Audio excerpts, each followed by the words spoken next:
রাসূলুল্লাহ সাল্লাল্লাহু আলাইহি ওয়াসাল্লাম আল্লাহ তাআলা তামুনিয়া ওয়া আল্লাহ তাআলা তাবারাকাল্লাহ বিজন্নতি শাবদানিয়া লিদা আল্লাহ তাআলা বুলামান বিনতু শাহিন আপা আমার কবরগুলোকে জান্নাতের বাগান বানিয়ে দাও রব্বুল আলামিন ওনাদের মানুষের প্রভুকে ক্ষমা করতে পারে মাহবুব মেহরবানি করে মেরে সম্মান দাও রব্বুল আলামিন আল্লাহ তাআলা তোমার বান্দা শাহিন বন্ধের জন্য নিজের জীবনটাকে যিনি নিয়োগ করে দিয়েছেন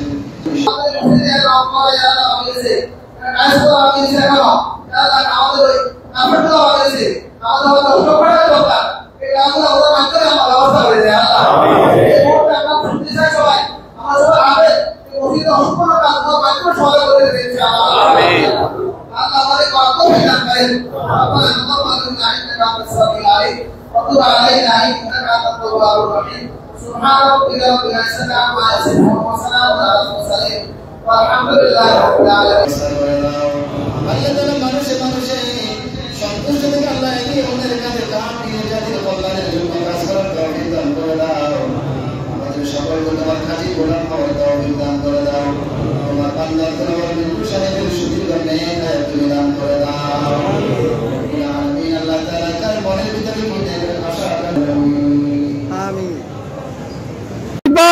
আপনারা জানেন আমরা এখানে আমাদের প্রিয় নেতা বিএনপির কেন্দ্রীয় ভাইস চেয়ারম্যান আব্দুল আল মিন্টুকে বরণ করার জন্য সোনাগাজীর মানুষ হাজার হাজার হুন্ডা নিয়ে লালপথ থেকে আমরা সোনাগাজীর উদ্দেশ্যে রওনা দিয়েছি।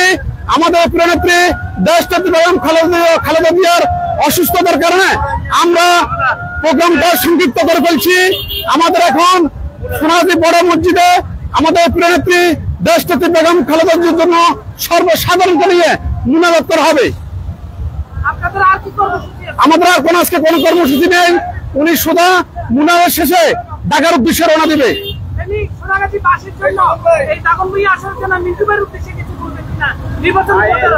মিন্টু ভাই ইনশাল্লাহ আমাদের সোনাগাজী দাগনমিয়া আমাদের প্রিয় নেত্রী দেশনেত্রী বেগম খালেদা জিয়া তারেক রহমান আমাদের যে প্রার্থী পাঠিয়েছেন অত্যন্ত শক্তিশালী এবং হেভিওয়েট প্রার্থী।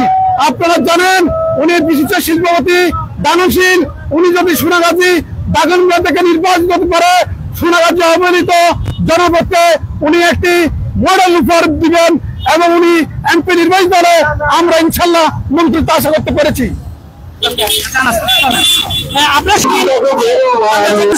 নিয়ে যে বেগম জিয়া যে সুস্থতা কামনায় যে দোয়া মোনাজাত অনুষ্ঠিত হবে সেটি করার জন্য দর্শক আমরা ফিরে যাব এই মুহূর্তে পরবর্তী সেশনের জন্য যেখানে আপনাদেরকে নিয়ে যাবে। ধন্যবাদ সকলকে।